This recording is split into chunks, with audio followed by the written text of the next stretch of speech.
गरीब लोगों को ऊंचा उठाने का बेहतर प्रयास है ये, इसको मानना चाहिए बिना राजनीति किए हुए।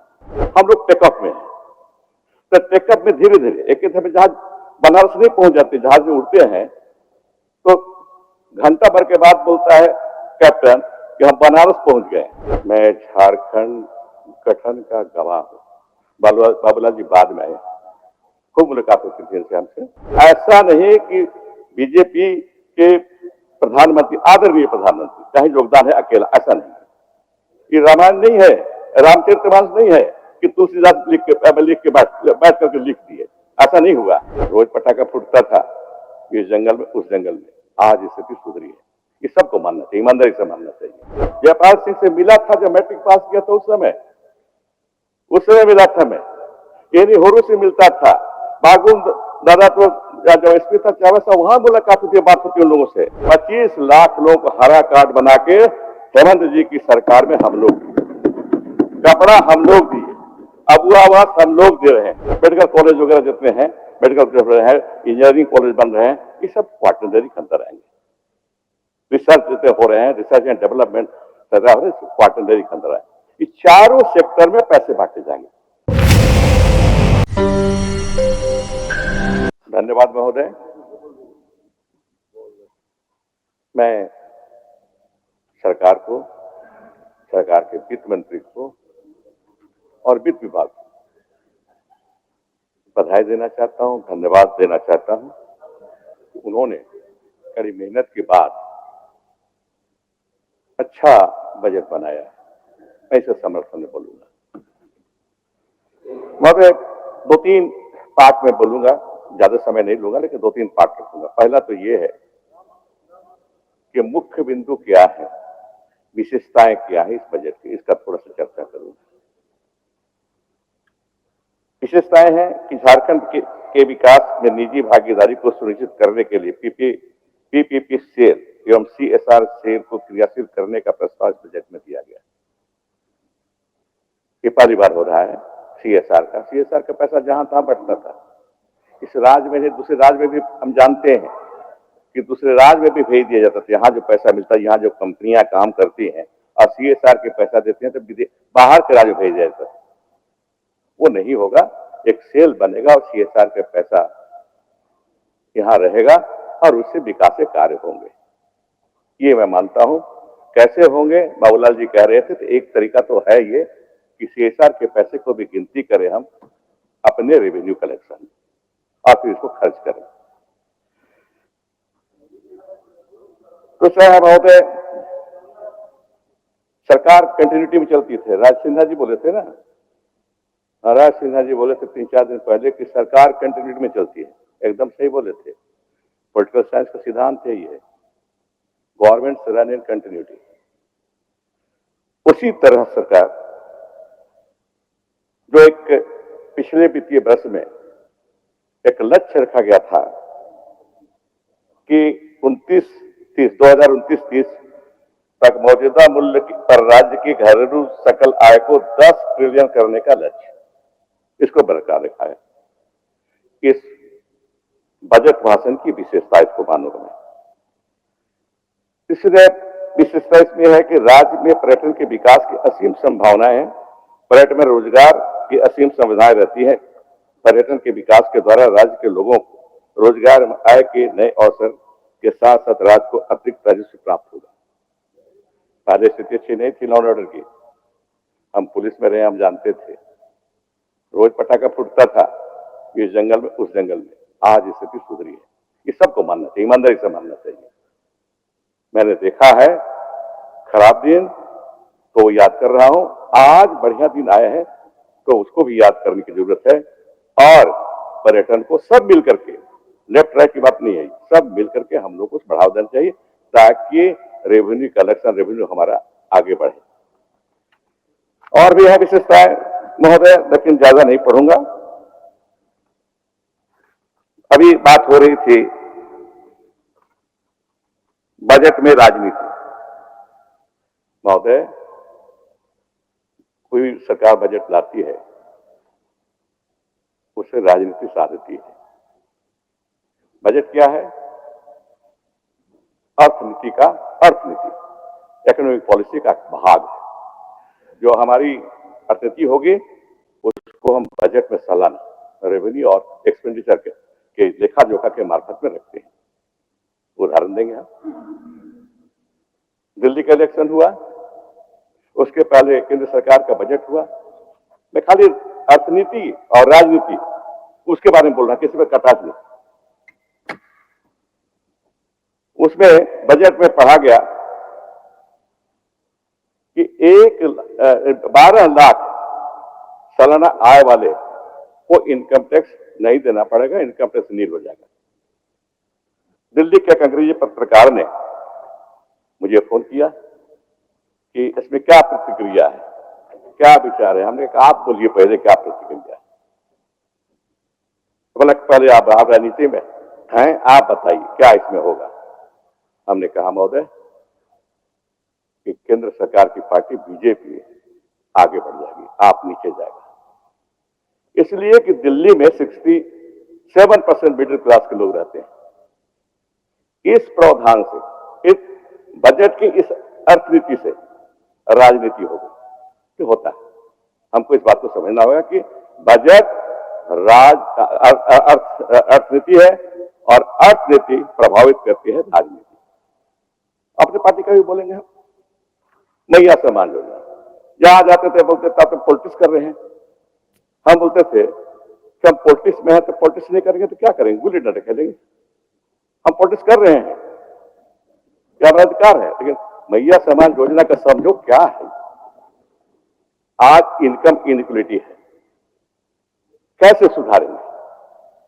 थोड़ा सा भी जानकारी रहेगी विषय की तो मानेंगे कि रुपये का इनकम को डिस्ट्रीब्यूट किया जाए, जो सरकार के पास रेवेन्यू है उसको डिस्ट्रीब्यूट किया जाए गरीबों के पक्ष में, तो इनकम में कुछ समानता आएगी। और चर्चा थी, लोग बोलते थे महोदय कि सरकार अच्छी है। हम बोलते क्यों क्यों, तो बोलता है कि पेट भी भरी और पॉकेटों भर रही है। पेट भी भरी, पॉकेट भी भर रही है। हाँ बोलिए, ठीक है ना। तो आप तो रुक जाए, हम वैसा नहीं है। हाँ, तो, हाँ, पेट भरे पॉकेट भी भर रहे हैं, ये साधारण घटना नहीं है। जिस परिवार के पास 100-150 रुपये भी नहीं हुआ करते थे महीना भर में, जानते हैं सब परिवार को, उस परिवार में आज के दिन में अगर 2 बेटियां हैं और 1 पतो है तो 2.5 गुने 3 कितना हो गया, 7.5। माई को मिलबे करेगा 1000 रुपया, पिताजी भी अगर 7 साल के तो उनको भी मिलेगा। कहने का मतलब है 6,000, 7,000, 8,000 हर परिवार को पैसा जा रहा है। ये बेहतरी है, इनकम डिस्ट्रीब्यूशन का बढ़िया साधन है। गरीब लोगों को ऊंचा उठाने का बेहतर प्रयास है ये, इसको मानना चाहिए बिना राजनीति किए हुए। मिलेगा वो देखिए, इम्प्लीमेंटेशन अलग चीज है, इम्प्लीमेंटेशन अलग चीज है, पॉलिसी अलग चीज है। पॉलिसी चीज अलग है, वो तो हम नहीं कहेंगे। हम किसी खिलाफ बोलने वाले आदमी है नहीं, इसलिए नहीं बोलेंगे हम। लेकिन हम भी बोल सकते हैं कि बोला कुछ किया कुछ नहीं किया, वो सबसे नहीं बोलेंगे। क्या हमारी आदत है दीदी कि हम किसी के खिलाफ नहीं बोलते, अपना बात रखते हैं। ये है महोदय, बड़ा रोल रहा इसका, बहुत रोल रहा मैया सम्मान का। वोट मिला पार्टी इन पावर को निश्चित रूप से, लेकिन पॉलिटिक्स से ज्यादा इकोनॉमिक्स था इसमें। इनकम डिस्ट्रीब्यूशन का प्रयास था, सफल प्रयास था, ये मैं बताना चाहता हूं। दूसरा बात महोदय, अर्थनीति इस माने में बजट कैसे बनाया जाता है, कैसे बनेगा, आकार क्या होगा, इसको जानना चाहिए हम लोग को। कहेंगे 1.5 लाख करोड़ क्यों हुआ, 1.5 करोड़ क्यों नहीं हुआ। ये निर्भर करता है स्टेजेज ऑफ इकोनॉमिक ग्रोथ पर, किस तरह का इकोनॉमी है, किस तरह का इकोनॉमिक ग्रोथ है, उस पर निर्भर करता है। अर्थशास्त्रियों के अनुसार महोदय स्टेजेज में 5 स्टेजेज हैं इकोनॉमिक ग्रोथ के। पहला है ट्रेडिशनल इकोनॉमी, दूसरा है pre condition to take off, तीसरा है टेक ऑफ, चौथा है ड्राइव टू मैच्योरिटी, और पांचवा है age of mass consumption. Mass consumption America में है, यहाँ हम लोग पास नहीं होगा, हम लोग टेक ऑफ में है। तो टेक ऑफ में धीरे धीरे एक समय जहाज बनारस नहीं पहुंच जाते, जहाज में उड़ते हैं तो घंटा भर के बाद बोलता है कैप्टन कि हम बनारस पहुंच गए, तो समय लगेगा, हम उड़ान भर रहे हैं, समय लगेगा इसमें, तो आकार भी उसी अनुसार होता है। फिर महोदय थोड़ा सा बताना चाहूंगा, जो 31 हमारे साथी आए हैं, नए साथी, उनको बजट कैसे बनता है, आकार कैसे निर्धारित होता है, कैसे प्रायोरिटी भर दी जाती है, इसके बारे में इनको थोड़ा सा बताना चाहते हैं। ज्ञान देना नहीं चाहते हैं, लेकिन बताना चाहते हैं। महोदय, अब बजट में विभिन्न विभागों को कैसे, किस तरह से बांटा जाता है पैसा, ताकि समुचित और बैलेंस ग्रोथ हो सके। तो इकोनॉमी के 4 सेक्टर्स होते हैं, हर सेक्टर में बांटा जाता है। इकोनॉमी के सेक्टर हो गए प्रिमिटिव, प्राइमरी, सेकेंडरी, टेरिशरी, और नया जुटा है, हमारे मित्र नहीं है, चले गए सजुला जी, क्वार्टरनरी। एक प्राइमरी, सेकेंडरी, टेरिशरी सभी जानते हैं, लगभग सब जानते हैं। क्वार्टरनरी का मतलब है knowledge sector, technology, medical college वगैरह जितने हैं, मेडिकल कॉलेज है, इंजीनियरिंग कॉलेज बन रहे हैं, ये सब क्वार्टरनरी के अंदर आएंगे। रिसर्च जितने हो रहे हैं, रिसर्च एंड डेवलपमेंट क्वार्टरनरी के अंदर आए। ये चारों सेक्टर में पैसे बांटे जाएंगे। जो भी रेवेन्यू होगा चारों सेक्टर में, तभी हम कुछ समुचित रूप से अर्थव्यवस्था को आगे बढ़ा सकेंगे। ऐसा नहीं कि एग्रीकल्चर में लाद दिए, सब एग्रीकल्चर को पैसा दे दिए तो इकोनॉमिक डेवलपमेंट हो गया, सो नहीं होगा। तो वित्त विभाग को, वित्त मंत्री को, सरकार को देखना होता है कि चारों सेक्टर में प्रायोरिटी के अनुसार जो जितना उसकी महत्व है और जब कैसे बढ़ाना चाहेंगे उसके अनुसार इस पर हम नजर डालें। बजट पास में पढ़े, बेहतर है, बेहतर ढंग से बजट बना है, तो ये बताना चाहता हूँ। अच्छा, प्रशंसनीय है महोदय। फिर महोदय बेसिक मुद्दा, ये तो बता दी, बेसिक मुद्दा क्या है। बेसिक मुद्दा जहां का तहां है झारखंड का। मैं झारखंड गठन का गवाह हूं। बाबूलाल जी बाद में आए, खूब मुलाकात होती थी इनसे हमसे, लेकिन बाद में मैं तो जब गठन हुआ था, छोटा सा था बच्चा, 7-8 साल का, जब स्टेट रीऑर्गेनाइजेशन आयोग का गठन हुआ था, तब से जान रहा हूं, ज्यादा नहीं बोलूंगा, इस पर लिख रहा हूं मैं, इससे ज्यादा भी नहीं बोलूंगा। तब से मैं गवाह हूं। जयपाल सिंह से मिला था जब मैट्रिक पास किया था, उस समय मिला था मैं। एनी होरू से मिलता था, बागुन दादा तो जब एसपी था चावसा, वहां मुलाकात होती है, बात होती है उन लोगों से, गुरु से मिलते थे सबसे। तो झारखंड कैसे बना है हम इस पर लिख रहे हैं। इसमें राजनीति करने की बहुत जरूरत नहीं है, सबका योगदान है, सबका योगदान। ऐसा नहीं कि बीजेपी के प्रधानमंत्री, आदरणीय प्रधानमंत्री का ही योगदान है अकेला, ऐसा नहीं है। ये रामायण नहीं है, रामचरितमानस नहीं है कि तुलसीदास लिख के बैठ करके लिख दिए, ऐसा नहीं हुआ। ये आदिवासी महासभा और उसके पहले भी उन्नति समाज, छोटनागपुर उन्नति समाज, खेबले उरांव का ऑर्गेनाइजेशन, उसके बाद महासभा, आदिवासी महासभा, झारखंड पार्टी, ये सबका योगदान है, सबका योगदान है। और बीजेपी का भी योगदान है। वनांचल की मांग अपनी की थी, कैसे नहीं, योगदान है। आजसू का भी योगदान है, लेकिन ये हम लोग को इस क्रेडिट देने में नहीं लगे रहे, इसको बनाने में, संवादे में रह रहे हैं। हमको याद है 60 के दशक में, 63 में तो मिल गए पार्टी कांग्रेस में, लेकिन उसके पहले श्री बागे, लेट बागे, इसके बागे अपोजिशन के नेता थे, लीडर ऑफ अपोजिशन बिहार विधानसभा में होते थे। उनका एक स्टेटमेंट आया था, छोटा ही था, मेरे ख्याल से मैं 9वां 10वां पढ़ता हूं, अखबार पढ़ने की आदत थी मुझे, पढ़ा था यहाँ की दुर्दशा के बारे में, पढ़ा था दुर्दशा के बारे में कि हम झारखंड के लोग आज भी गरीब हैं और नग्न हैं, पेट खाली है, कपड़े में आधा आधा तन में ही कपड़े हैं। ये उससे सुधरा, बाबूलाल जी के समय में भी सुधरा, नहीं सुधरा तो बात नहीं, ओपन सुधारे हैं, बाकी आने वाले समय में और सुधरा है। लेकिन पिछले सरकार में रोटी कपड़ा और मकान में जितना काम हुआ वो शायद पहले नहीं हुआ। ठीक है, प्रधानमंत्री जी 80 करोड़ लोगों को अनाज दे रहे हैं, बाकी लोगों को कौन देगा?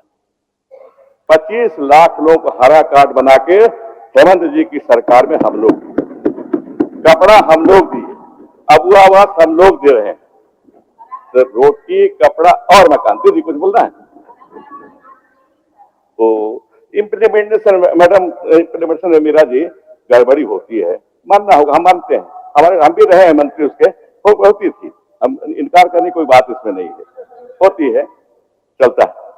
ये रोटी कपड़ा और मकान को एड्रेस किसी ने किया, किसी सरकार ने किया, पूर्णता के साथ, कुछ कमियां रही उसमें, तो हेमंत जी की सरकार, ये हमको मानना होगा।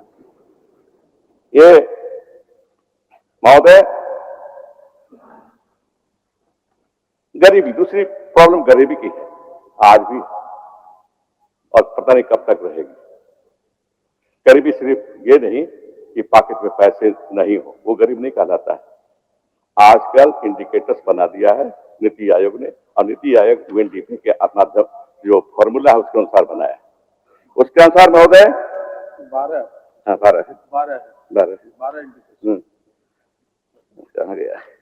एक मिनट महोदय, हाँ 12 इंडिकेटर है महोदय। जब इसको पूरा करेंगे हम, तब कहेंगे कि झारखंड में गरीबी गई, झारखंड से। इंडिकेटर्स पढ़ के सुना देता हूं, जो नए सदस्य उनके लिए, जो पुराने हैं सब जानते होंगे, जो नए हैं अभी शुरू आए हैं तो सीखना चाहिए, जानना चाहिए। उसमें है health, education, living standard, nutrition, child mortality, years of schooling, school attendance, cooking fuel, sanitation, drinking water, electricity, housing. ये इतने 12 इंडिकेटर्स हैं। पता नहीं कब हम लोग इसमें सुधार लाएंगे।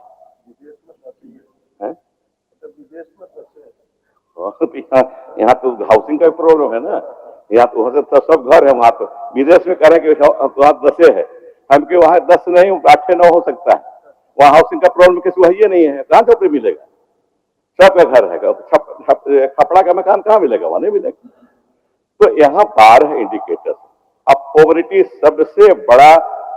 सबसे बड़ी बीमारी है झारखंड की। हमसे पूछा जाए कि सबसे बड़ी बीमारी क्या है, तो मैं नहीं कहूंगा कि मलेरिया है, कैंसर है, वो तो इंडिविजुअल को होता है। सबसे बड़ी बीमारी तो है गरीबी, पॉवर्टी, और उसको नापने का तरीका एमपी है, multi dimensional poverty of India, इसके द्वारा मापा जाएंगे। तो हम उम्मीद करें सब मिलकर चले। बड़ी अच्छी बात है कि बाबूलाल जी ने कहा कि अच्छे काम में हम सहयोग करेंगे, ऐसा ही होना चाहिए। अब बदलाव आया है सर, देखिए 5 साल तक हम ही पढ़ते थे वहां बैठ करके बजट, ये सब भाग जाते थे। आप पहला दफे कल हुआ कि बैठे रहे, तो बदलाव है, कि सकारात्मक बदलाव हम विश्वास करते हैं। हाँ, हम विश्वास करते हैं कि बाबूलाल जी वचन दिया, बाबूलाल जी ने, तो ये पूरा करेंगे, सहयोग हम लोग करेंगे। हम लोग आगे बढ़ना है, ज्यादा नहीं बोलते हुए, बोलने का बोलेंगे ज्यादा, अपनी बात लेंगे ज्यादा। अपनी बात को यही समाप्त करूंगा मैं। बहुत बहुत धन्यवाद महोदय।